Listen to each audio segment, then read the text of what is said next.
hello everyone and welcome again to Chess Ka Gyan. And in this video is for basics for beginners. In short, for those players who are just learning how to play chess. So basically in this video you are going to get a complete overview of the chess rules. Every chess rule is explained in detail in this video. So without wasting any time, let's begin. So first of all, introduction to chess. So what is exactly chess? So basically chess is a game played on a board like this, which has 64 squares in total, out of which 32 squares are white and 32 squares are black or shaded. And it is just a war. Okay, there is a white team, there is a black team, and all the pieces war between them to eventually get a win. So it's like a board game, but it's more competitive than other board games.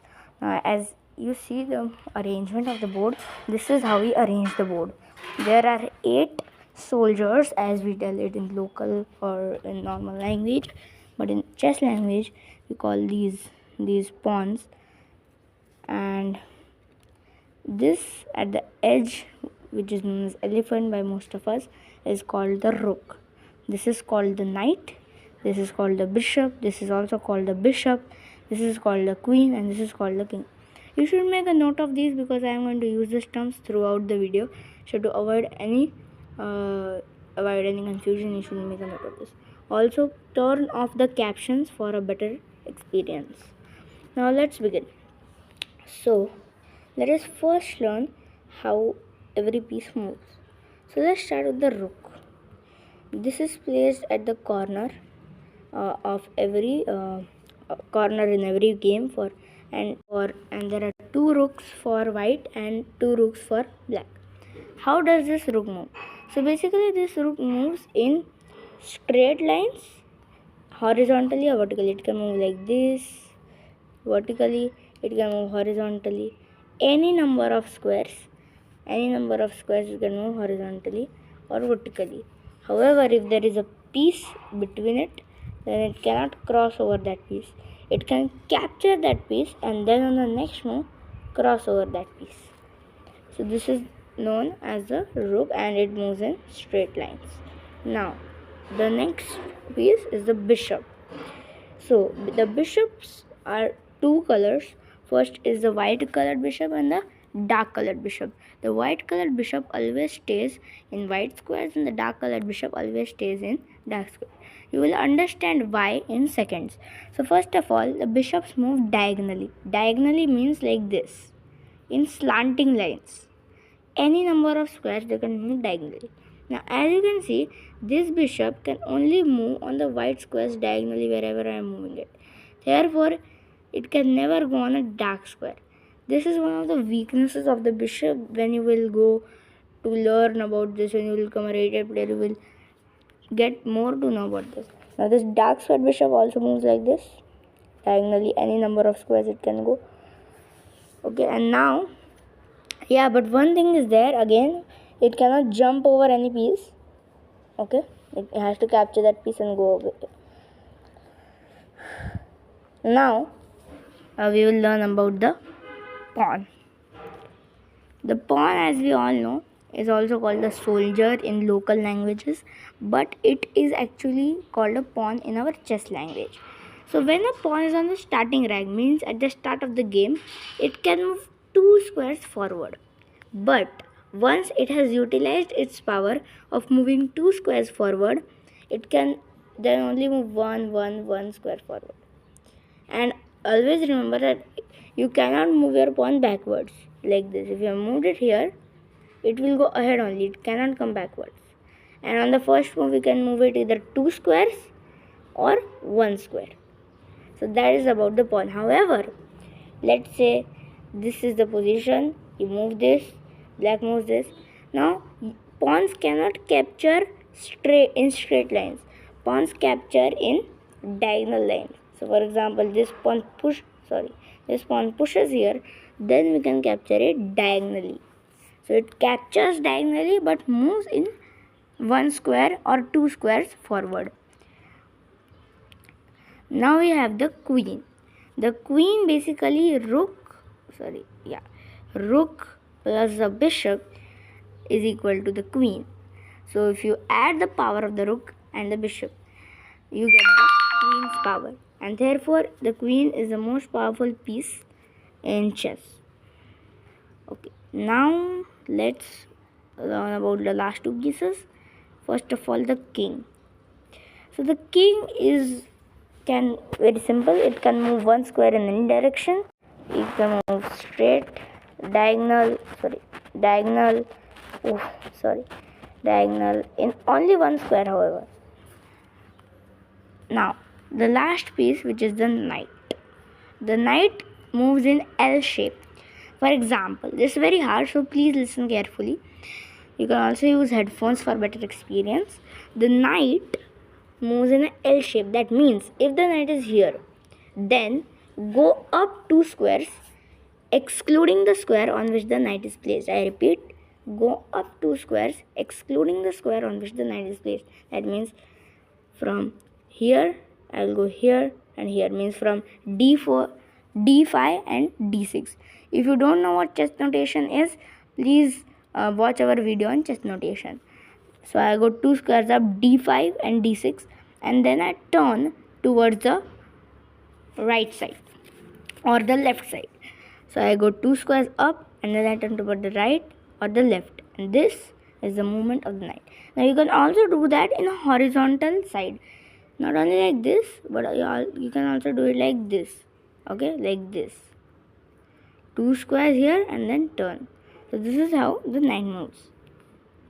Now we have learned the movement of every piece. Now let us learn some special rules. First of all, about pawn promotion. So as I have explained you that pawn cannot move backwards. So what will happen if a pawn reaches the end of the square? Will it stay a pawn? Well, no. It can convert itself into a queen, a rook, a knight or a bishop, and not the king, because the king has some special abilities. We will discuss that. It can convert into queen, rook, knight or bishop. It has the power. It is known as pawn promotion. Now let's learn about some other rules as well. So basically, what is a check or checkmate? So let's say this is the position, and it's black to move, and black captures this rook. Now the rook is currently attacking the king. That means the rook has an attack on the king because it moves in a straight line. So it is attacking the king. So whenever the king is attacked, we are compulsory to either move the king, block the check, or capture the piece which is giving the check, because we cannot leave our king in danger. So for example, we can move we can move our king like this.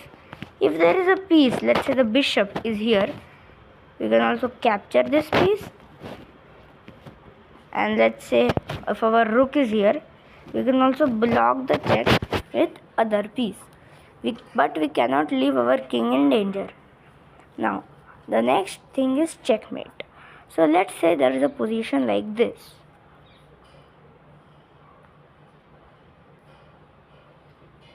In this position, the black rook is giving a check, or let's take another piece example. Let's say like this. So in this position, the black queen is being supported by her own king, and it is checking the white king. There is no way you can move the king, because if you move the king here, it's still in check with the queen. Here, it's still in check with the queen, and you cannot even capture the queen because the king is supporting it. The king cannot capture a piece which is supported by other piece, because it will get captured. And you cannot block the check, or you also cannot capture the queen. Therefore, this position is said to be checkmate, and this is the main objective of the game. And therefore, black actually wins this game.